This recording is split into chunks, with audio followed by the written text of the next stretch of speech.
আমার কাছে তোমার গল্প শুনে শুনে আমারও বর্তমানে ও তোমাকে আগলে রাখবে। বিশ্বাস করো, আমি বলেছিলাম আমার মতো আর একটাও তুমি খুঁজে পাবে না, তাই আমি তোমাকে খুঁজে দিয়ে গেলাম। তবে এটাই শেষ কথা নয়, তোমায় ভালোবেসে আমি ভয় পেয়েছিলাম।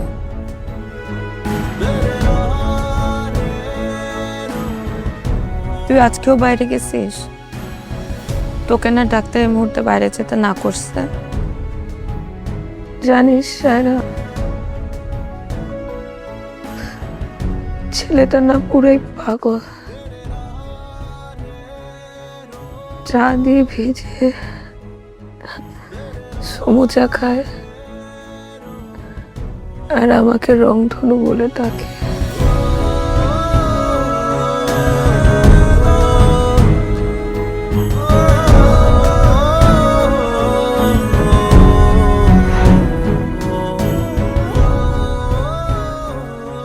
শুভ, এই চিঠিটা তুমি যখন পড়ছো তখন হয়তো আমি আর এই পৃথিবীতে নেই।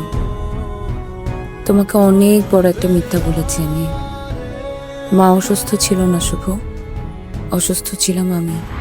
আমার ক্যান্সার ছিল, একদম শেষ স্টেজ। চিকিৎসা হচ্ছিল চুপি চুপি। আমি চাইনি আমার এই রুগ্ন কদাকার অসুখটা তোমার মনে কোনো দাগ কেটে থাকুক। আমি চেয়েছিলাম তুমি সেই নীল শাড়ি পরা লম্বা চুলের শখকেই মনে রাখো। শুভ, আজ তোমার সামনে যে মেয়েটি দাঁড়িয়ে আছে সে আমি নই, ও আমার যমজ বোন সায়রা। আমরা যমজ, তাই আমি যা ফিল করি ও তাই ফিল করে। আমার রাগ হলে ওরও রাগ হয়, আমি কষ্ট পেলে ও কষ্ট পায়। তোমাকে আমি যতটা ভালোবাসি ও ঠিক ততটাই তোমাকে ভালোবেসে ফেলেছে।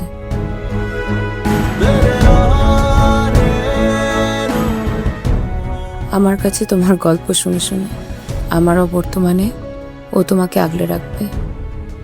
বিশ্বাস করো, আমি বলেছিলাম আমার মতো আর একটাও তুমি খুঁজে পাবে না, তাই আমি তোমাকে খুঁজে দিয়ে গেলাম। তবে এটাই শেষ কথা নয়, তোমায় ভালোবেসে আমি ভয় পেয়েছিলাম, আর তুমি ভালোবেসে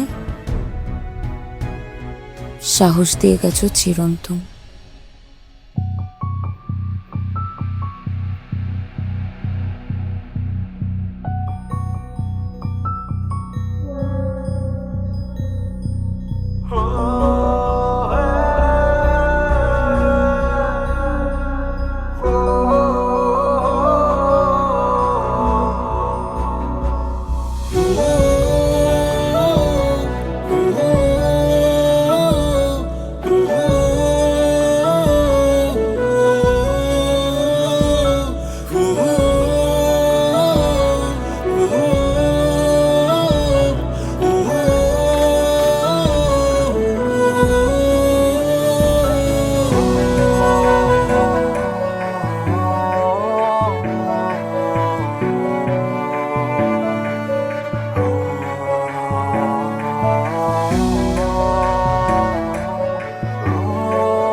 ভালোবাসা ভেসে বেড়ানো নীলমেঘ, ধরতে গেলে ধরা যায় না, ছুতে গেলে ছোঁয়া যায় না।